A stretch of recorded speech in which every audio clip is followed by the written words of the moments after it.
To help support this podcast and get exclusive bonus content and rewards, make a monthly pledge at patreon.com/universebox. And remember to think outside.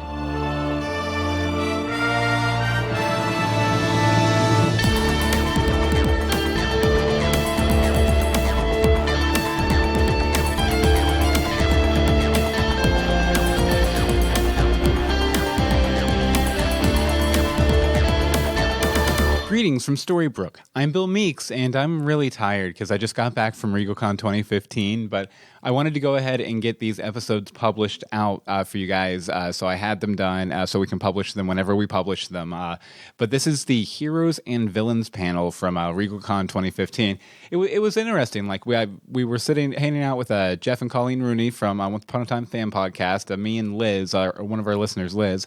And we were going to this first panel of the morning on Saturday morning over at Regal Con, and we thought, it'd just be fun to go and sit and watch the panel. It was called Heroes and Villains, and it was going to be talking about the concepts of heroes and villains on Once Upon a Time.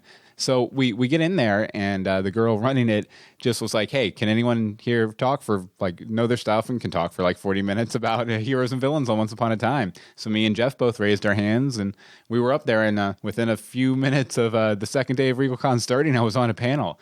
Now we also have we did a live panel there. You might hear some overlap in my points there, because since I was up there anyway, and I knew what I wanted to talk about on our live panel, I figured it would be a good kind of trial run through for it. But I hope you enjoyed it. It was a really good conversation. Obviously, some of our predictions might be a little weird because, we hadn't seen the episode yet. But we had a lot of fun doing it. Big thanks to the woman who was running the panel. I forget what her name was, but she was really awesome to talk to and everything. So I hope you guys enjoy it, and we'll see you soon. Until next time, greetings from Storybrooke? ? Yes, of course. We'll be back. I promise. Times to watch that process. Rumpelstiltskin and leather and shining armor. So, which one would you prefer, heroes or villains? As far as, how do you mean? Sorry. Would you, I don't know, which one do you find more fascinating, backstory-wise? Well, as far as once, definitely the villains. Rumpel, he was my main draw into the show. Yeah. By episode 3, I was like, okay, this guy's going places. I need to stick around with him. Mm-hmm. But I think they generally do a better job with the villains just because they have more nuanced origins and everything like that. There's usually a justification for why they are the way they are. Yeah. So. I wasn't a really big fan of the Snow White, Prince Charming kind of thing with Maleficent. I thought we kind of already covered that in season 2, season 1, season 2. But it's very interesting to see Rumpel finally getting his happy ending. I don't know. See, I still think it's pretty selfish. I mean, he is kind of doing this. He's like, I don't care about everyone else. I just want what I want. So... You have anything you want to put to the table? I'll take the flip side. I think the heroes are fun because I think we put heroes into this kind of sanitized view. And we say heroes are perfect. They never do anything wrong. And we find that even with Emma having all the good and the darkness removed, she still was stealing cars, stealing whatever. If you're hungry or not, it's still not right. So I think it's interesting that heroes aren't as squeaky clean as we initially thought. Yeah. So. Yeah, I think you make a really great point, but it's been interesting this season, bringing in the author saying that they made the villains, they wrote that in. But at the same time, you feel like, no, you did all these horrible things, and you killed all the townspeople and ripped out their hearts. So it's very, it's been a very interesting thing to watch, to see that this has all been manipulated. Question? Yeah, what I'm finding interesting, one of the draws for me to show is, like Lily said, the last episode to Maleficent. Here I thought you were going to be... this villain, and you're just this normal person. And I don't really think there's a dichotomy between heroes and villains. I think we're seeing heroes who do bad things and villains who do good things, and it's the mix that I'm finding interesting. Yeah, it's like you see like Rumpel at the very, everyone's looking at him as a villain, and then like hero, I don't know, to, like, you've seen Snow and Charming kind of go through this lie and dealing with the consequences of it, and they're trying to be heroic, but at the same time you have everyone in the middle, which is kind of like Regina and, you know, everyone who, like, is very, like, I don't know, like, Snow and Charming are in that kind of area, and it's very, very interesting to, like, see how they really, like, change some of the characters, like, kind of their things, yeah. The whole Maleficent's baby thing, though, it felt a little kind of almost tacked on. It felt like obviously they probably didn't plan for it, but it seemed like there should have been more threading of that throughout the entire series. It kind of struck me as odd when they made the big revelation about the secret and everything like that. I mean, it's been interesting, and I think I don't know if you guys have seen any preview clips, but Snow and Charming in tomorrow's episode are going to be pretty cool.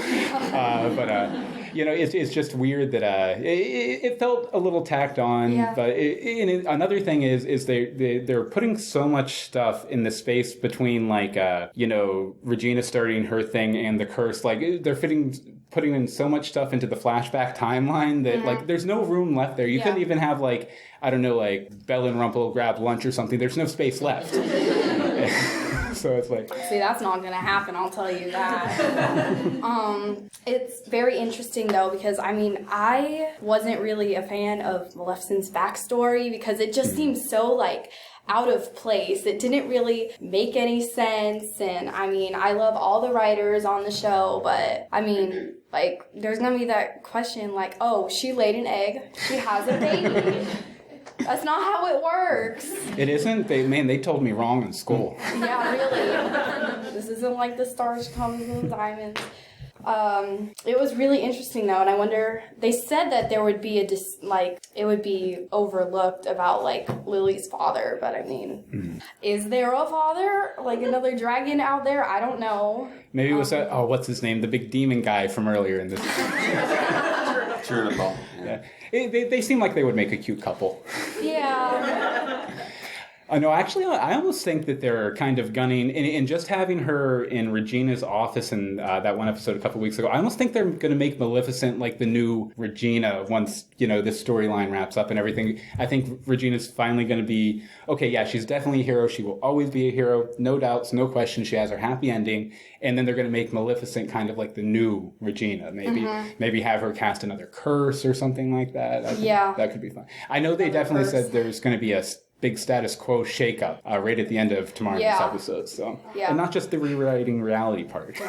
Was anyone else a little surprised about seeing pretty much Queens of Darkness kind of went to Queen of Darkness kind of thing? Yeah, you have. I like the nickname Spice Girls of Evil. Yeah. It was interesting. Like, Ursula was gone within like 3 weeks, and then Cruella got killed off. I was like, well, Maleficent, congratulations, you're the final Queen of Darkness.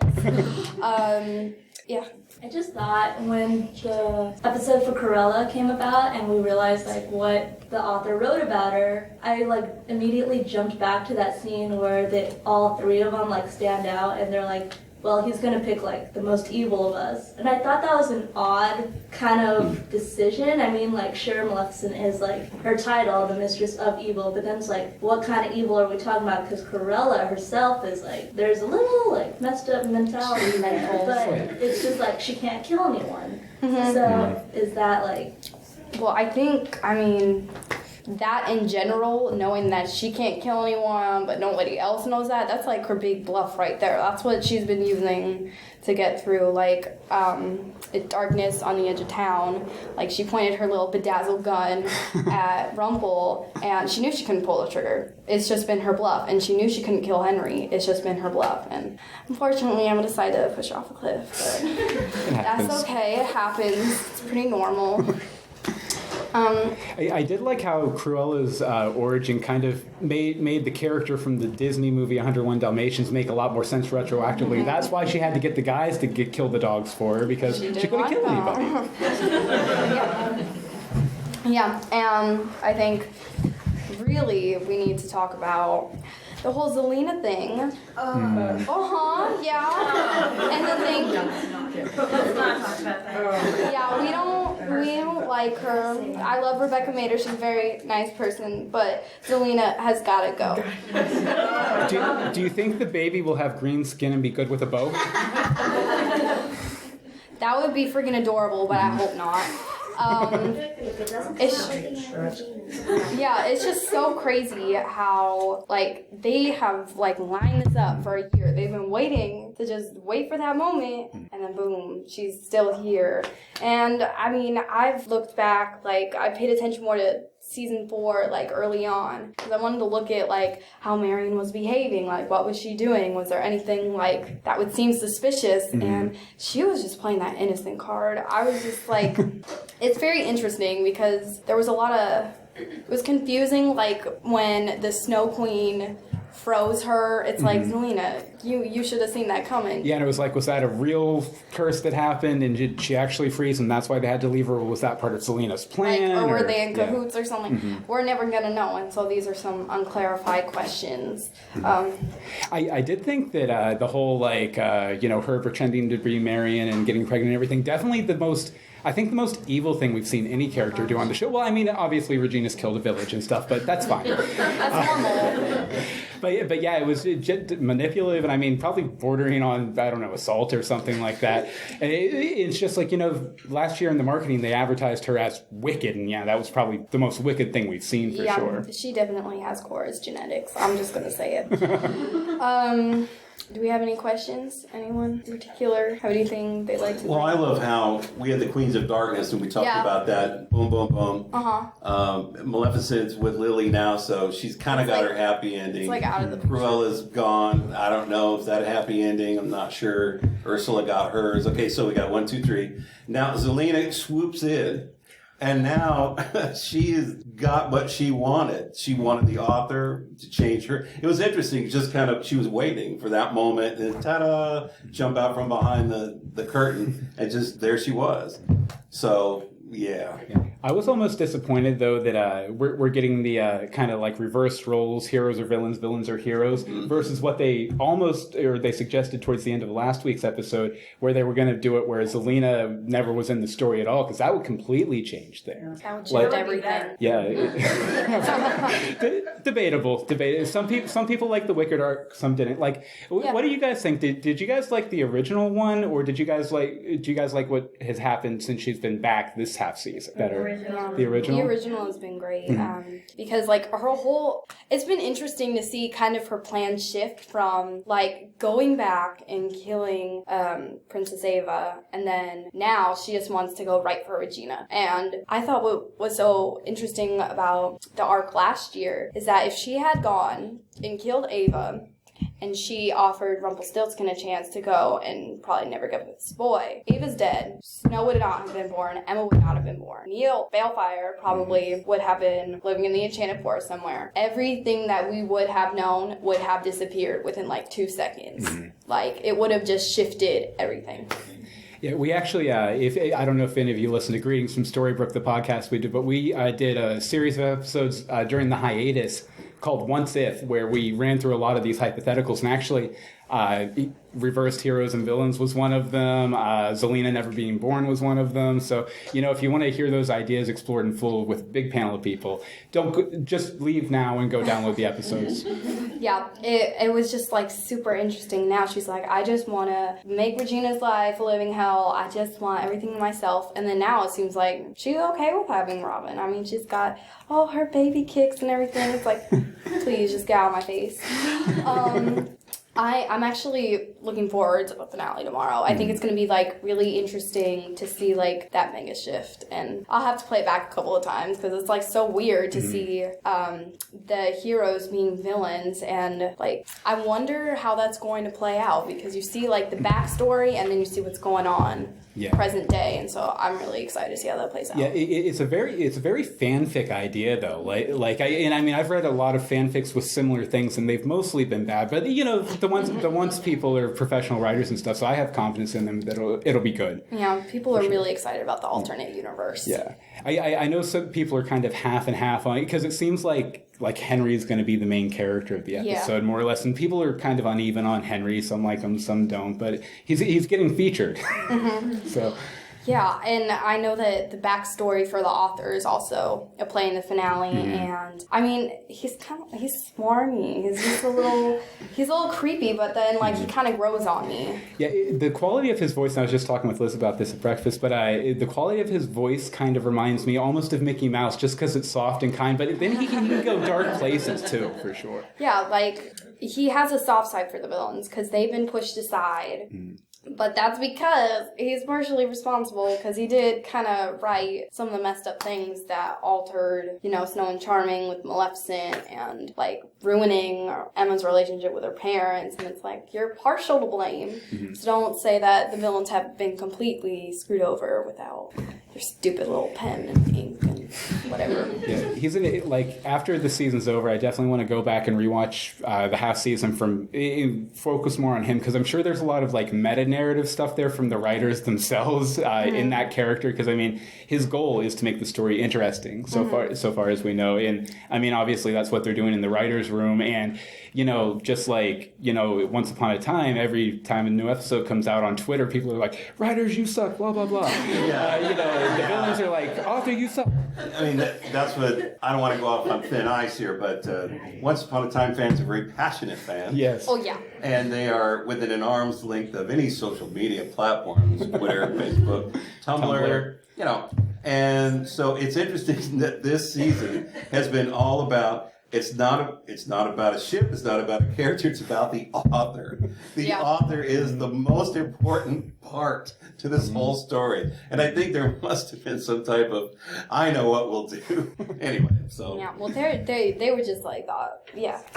One of the things, actually, when you're an author, one of the things that happens is your characters talk back to you a lot. And so one of the most important lines I've heard this whole season was Regina saying, "It's my story. It's about me." Right. And it's like I looked at that and went, she's right. It's been her story up to this. She really has been the main character we've been following. And so now you flip him, and Rumple's dictating stuff. So it looks like it's going to shift from being her story to being Rumple's story, which is going to put a very different twist. Yeah. I think. I think it's interesting, too, that I wonder what it would be like if the Regina from season 1 would sit down with the Regina from season 4, have tea, and talk about what happened and the different steps along the way. Because when you grow up with Disney and storybook characters, you say, the villains are bad. That's it. Done, and you walk away and say, well, no, wait a minute. They're real people. They have a story. And so I've enjoyed, some people people love the evil queen, but I think it's fascinating to see their whole redemption arc. So. Yeah. Evil isn't born, it's made. We all know that. And I think what attracts us to the villains is that they were just ordinary people once who had something horrible happen to them, and it made them who they are. And that they have this vulnerable side to them, and like they've been able to kind of hide that within themselves, but we see it and it drives us towards the character. But don't you think Cruella was the exception? Yeah, she was. She was born that way. Evil for the sake of being evil. She's like a mental case. I just wanted to ask your opinion about a certain character who's kind of like an in-between neutral, the apprentice. So if you remember the introduction of the author, we actually see him first as a peddler that Snow and Charming meets. So I was wondering on your opinions of the writer's choice to introduce him as a character being another character. Like, why that certain instance? Why did the author need to kind of insert himself into the story just to get Snow and Charming on that path? Why not write another character? Well, and then the apprentice. Why did the apprentice finally decide no, that you just made a terrible thing? This certain incident. I mean, forbid, he just sent a baby to another realm, but it's Bellfire went to another realm. It's why stop there? Well, I think the whole peddler thing that the author did, it feels very much like a fairy tale kind of trope. You run into a random traveler on your way, and he sends you off on your adventure, sort of thing. So I think it was really just the author playing with that whole hero's myth thing, the inciting incident, and kind of playing off the tropes on that. Yeah, and like, his burning desire is to make an interesting story. And, I think it would be interesting for him to maybe insert himself and manipulate everyone around him, and it would give him power. And for the apprentice, for the longest time, I feel like he's going to be the sorcerer. Because every time someone would ask him a question, he would respond, within, 1 second. He would say, the sorcerer does not need this, that, or the other. And it's been very interesting, and I know that we're going to see him tomorrow night, I'm assuming. So Yeah. I know we're going to meet the sorcerer as well. So Excellent. Oh, they said that directly? yeah, they said that he's going to show up, and he better be good. I think that the author wrote that part for the apprentice and locked him into that because he was not surprised. And he said, I've been waiting for you. So, it was set. But I think you're right. I think the author left his part open. And he just said, I'll do what I want. I'll be a peddler. Yeah. So because he was living, right? He was still living his life and not writing it all. But, Yeah, it's been very interesting. I've been trying to rewatch season 4, and right from the get-go, it's finding the author, and it's kind of always been there. And now to know that there are numerous authors, that's something I think that they maybe should open up, because they might be responsible for something we don't know. Yeah, I'd definitely like to see some past authors, or if nothing else, the selection process, how they pick the author. Because a lot of power in his hands. Especially he can manipulate the apprentice and stuff too. One thing, my grand theory for this season is I think that the author and the apprentice and the Dark One and all this other stuff are job titles that were created by the sorcerer because he's trapped down there, right? And I think the biggest villain that's going to be revealed tomorrow night's episode is Blue. I think she trapped the sorcerer down there so he couldn't, affect the world. So he, conscripted, the author, the Dark One, the Savior, all these thes to kind of free himself from that underground. She is the most shady person. Oh, for sure. I have ever seen. It's just very, very funny. For someone who says, "Oh, I'm so pure. I have fairy dust." It's been an amazing journey to see Regina, her character development. Huge. Season 1, she's I want to kill all of you. Season 2, it's I want to kill you a little less now. Season 3, she kind of, discovered that her family, Henry and then Robin, they were more important, and that was worth fighting for, and especially with the Zelena, Regina butting heads. And I remember Blue, is always she's the evil queen. Can we move past that? You can't just put labels on somebody. It's very frustrating. And I think that's what putting the label of a villain on someone, they're not going to overlook that. It's just you're a villain, and then that's kind of the end of that. Yeah. Well, she knows a lot too. She knew that there was 2 seats in the wardrobe to go through. She knew a bunch of she knew about the bean portal thing. So when somebody knows that much about things, I'm kind of you're in on something.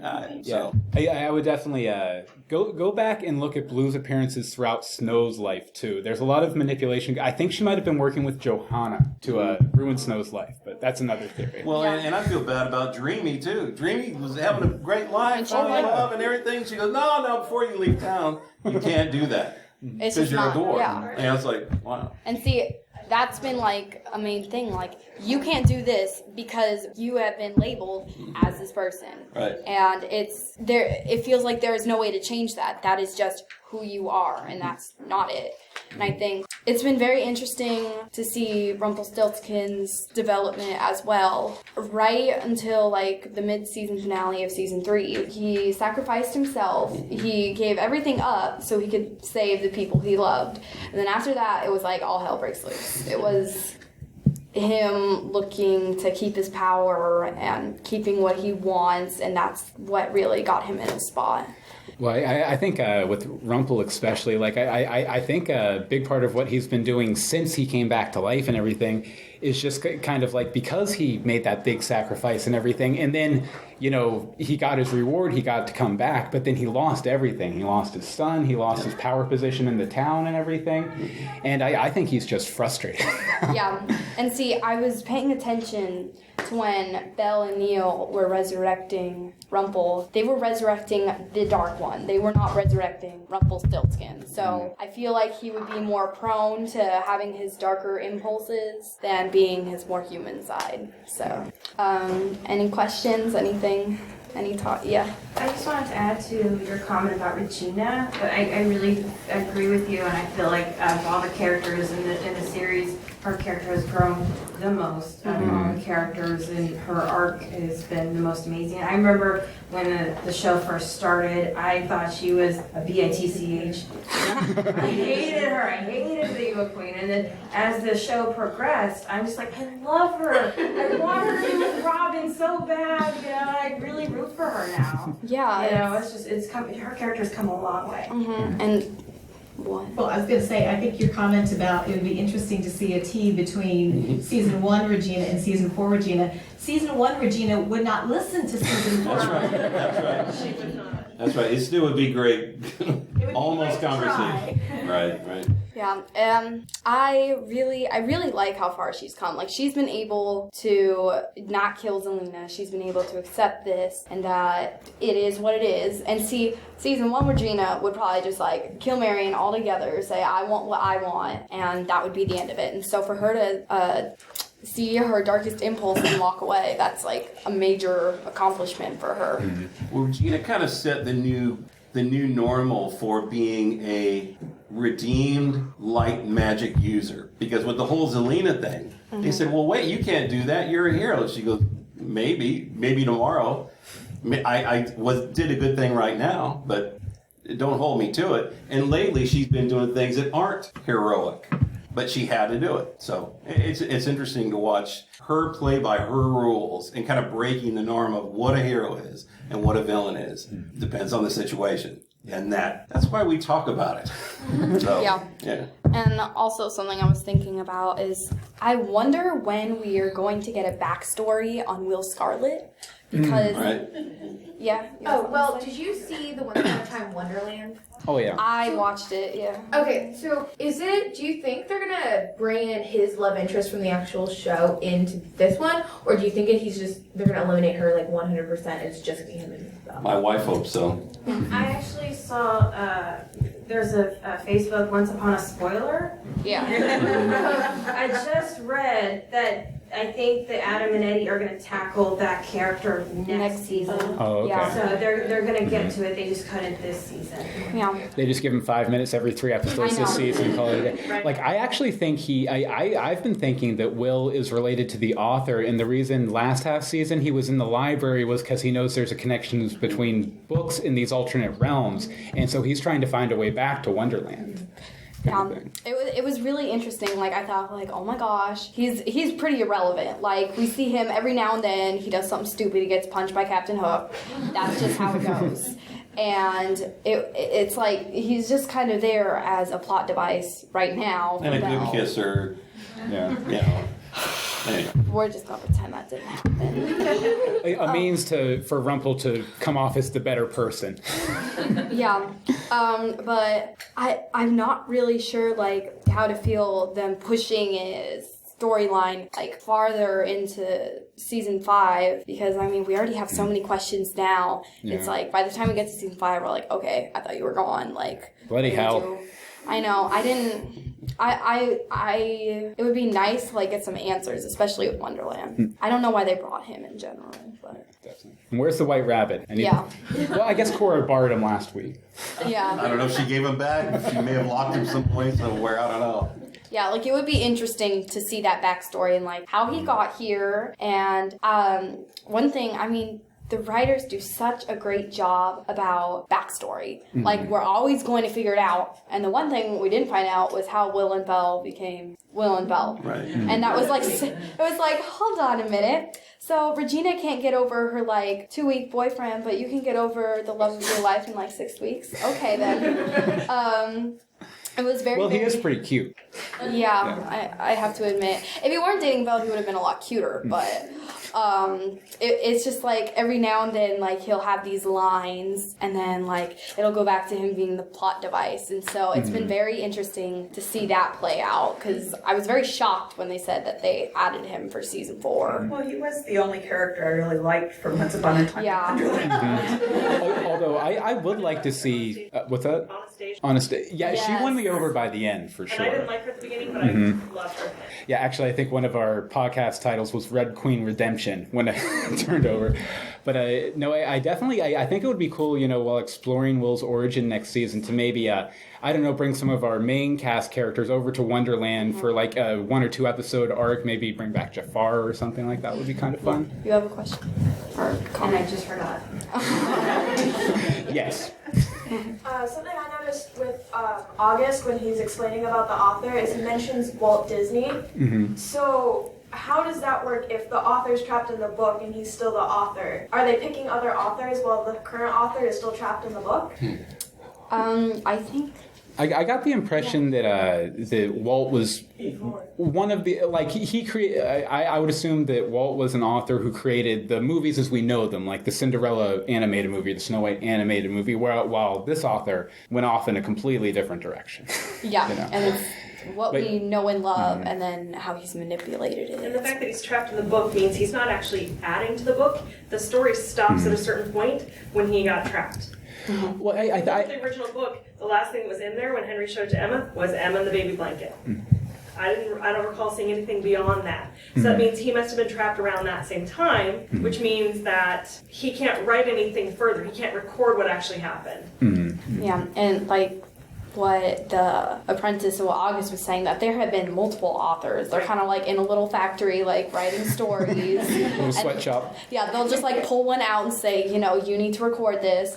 And it's been very interesting because there are 2 different sides about recording, like for the villains especially, saying that the author made them this way. Well, if the author was doing his or her correct job, they would have just been recording what has happened, what you've done on your own. So that's been like, I think, a really interesting topic to cover, like for the season, because at the same time, yes, Isaac was held responsible for what happened to Snow and Charming, but we can't see anything like beyond that. We have no actual evidence that he was held responsible for anything else. Even though he said he did love writing the characters. It's kind of the TV show's version of the discussion of free will versus fate. And I've heard speculation that Henry might become the new author. Yeah, there's been a lot of speculation towards that. Yeah, see, actually, I thought the episode Heroes and Villains, the one called Heroes and Villains from last half season, I thought they kind of, when Regina finds the page in the library and everything, I thought they made a very clear thematic statement that it is about free will. It's not about like some magical author manipulating things, and then they just dovetailed in and did a whole story on how the author's affecting things. So, yeah. So it was, because, for the book, I mean, it just showed up like one day when you needed it most. And so it was very interesting to, see that one page. It's like, oh, that was the fan fiction I was kind of working on. And like how there is a possibility to reverse that, but it's going to like shift everything, like no matter what. It's so difficult to find heroes and villains like coexisting together and both getting the happy endings. It's not going to be 100% perfect. Yeah. And did you have a comment? Yeah, I remember now. Okay. So I want to go back to Will. Yeah. I didn't watch Once Upon a Time Once, so I don't have that perspective. But I kind of like his relationship with Belle because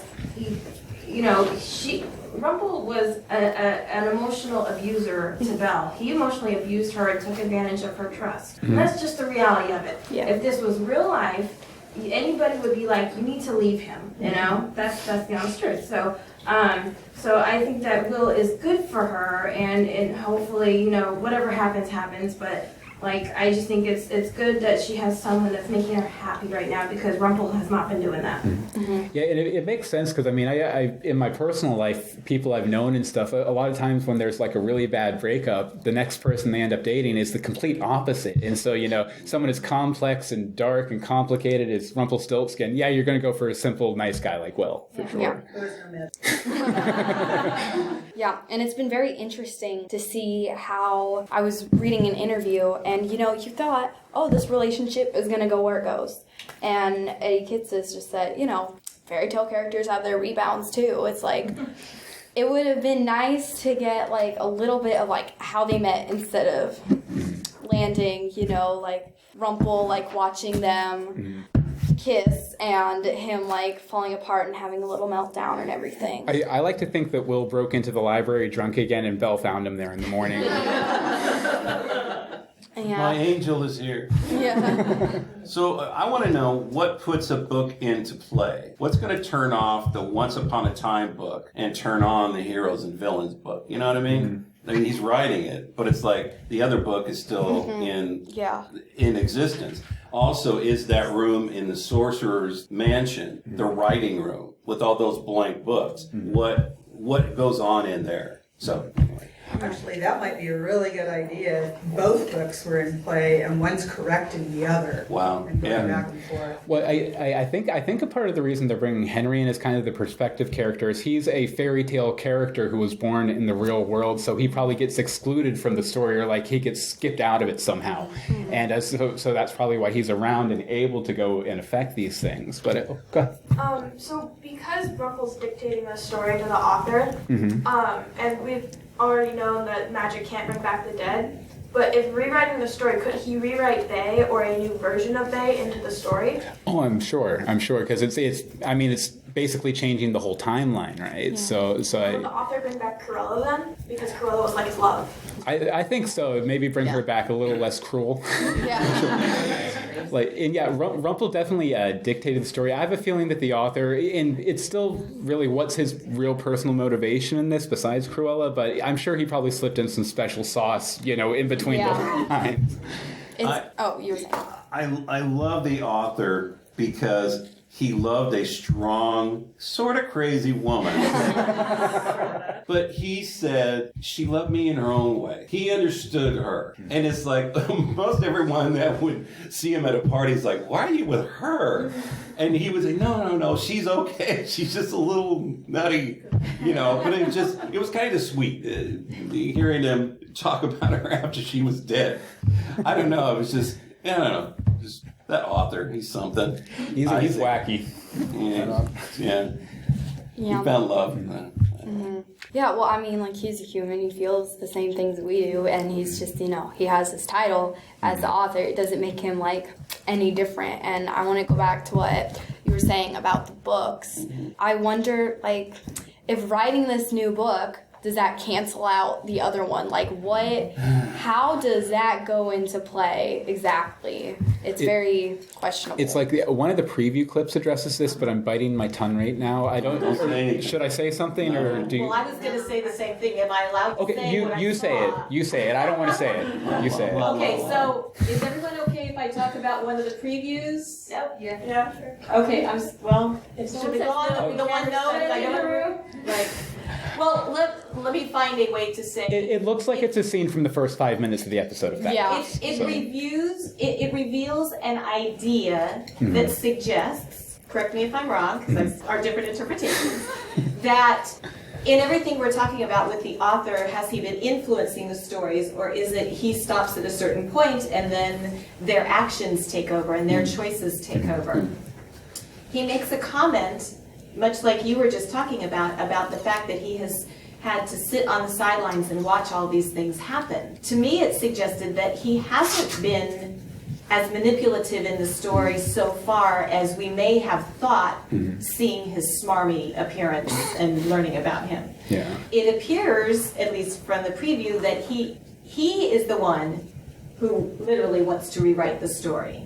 And the way it unfolds suggests, at least to me, that does supersede and take over from what the previous book did, because it gives the appearance that we're going down a particular situation that we've gone down in the past that kind of negates everything else, and now we have a new something.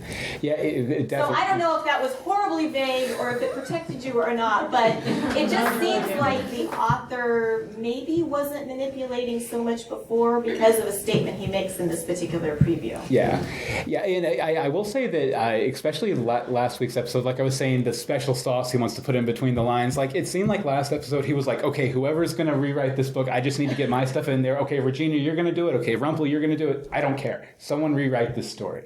But one other thing that kind of came across in the preview clip to me anyway was that the author kind of has to, like you said, sit by the sidelines and let the events as written play out for them to become hard and set and permanent. Kind of like what is it in Doctor Who, like soft time and hard time, kind of the same kind of thing. It has to play out completely before it's official and it takes over the old book, more or less. Oh, go ahead. Sorry, I have a question. So I'm kind of curious. Her statement made me curious. I was thinking about this while she was discussing. Where does the author begin and free? Like, where's the free will versus what the author controls? Like, because there's free will in there somewhere, right? So where does one end and one begin? I don't know. It's pretty big. What do you think, guys? Well, I think maybe it's how someone is set up. Is it nature or nurture? If you put someone in a good situation, how are they going to act?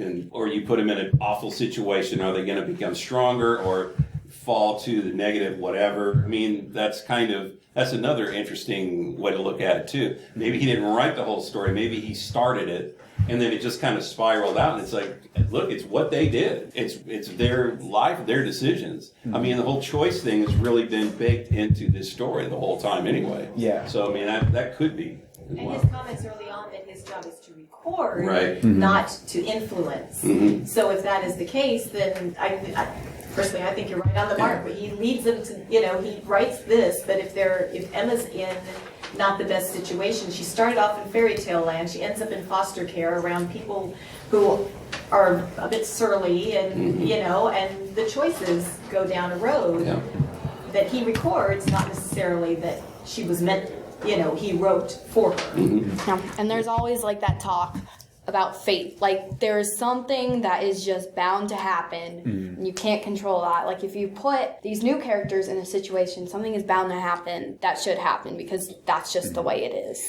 Yeah, and it feels almost like the past, or especially the episode where they go and pick up Lily and stuff, where they're making fate another thing. Like the author has been, all these seasons, just a force a little bit above all the other forces, putting a wolf in the middle of the road, for example. So it's like, okay, we got a clear-eyed picture of the author, but we still need a mysterious guy above the author or something. Yeah, it's been... You have a question? So I was thinking about it. So he ends the story, Once Upon a Time, he ends it by saying Rumpel awaits. And then he goes off and writes the different story. Mm-hmm. And we talked about that he has hundreds of these books stacked up in the library. Mm-hmm. What if he's just going to write each story from a different perspective? Because first, Regina says that it's my story, so that could be Regina's perspective, Rumpel's perspective, and then next could be Emma's, Snow's, Charming, Henry's. Any of their perspectives, really.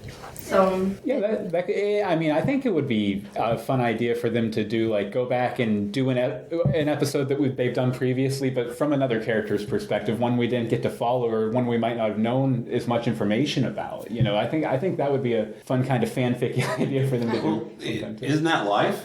Yeah. I mean, really, honestly, if 10 people see a car accident, we're all going to see 10 different things because we're all really looking for 10 different things. And so my story, my view of it is going to be different than yours or somebody else. I didn't see that, or I didn't feel that way. The best application is an argument, right? Well, you said this. No, that's what you heard. I never said that. So, I mean, it's interesting, the different stories. Yeah, it really calls to mind, too, that saying that the best villains are ones who are the heroes of their own story. And I think, you see a lot of that, too, for sure. Yeah.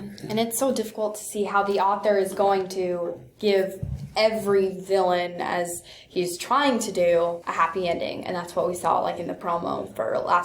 last Sunday's episode. Like, the villains finally get their happy ending. Like you said about, perspective and everything. For each villain to get their happy ending, something needs to be done. And that's going to shift everything. See, I kind of think almost thematically where they're going to go with the episode, and, I'll probably be wrong. But I think what they're going to do is they're going to give the villains their happy endings, and then they're still going to screw them up because they're still the same person at the end of the day, and then Henry's going to have to fix everything. Well, let's talk about one happy ending in particular. Do you remember the episode when after it was Welcome to Storybrooke, and Regina walks into Gold's shop and says, "This is driving me crazy. No one's talking to me. No one's arguing with me. They're just following everything I want." And he said, "That's what you wanted. That's what you wanted." And she just said, "This is not what I wanted." Like, yeah, that's exactly what you wanted. So, everybody getting their happy ending, I don't know how that's going to work. Yeah. Every villain, because maybe one villain wants the others destroyed. And that, anyway. And that, contradicts one Right. Well, I think, we're pretty much right on schedule. I'd like to thank everyone for coming to the panel, and I'd like to thank my fellow panelists for being really involved. Hopes for a finale.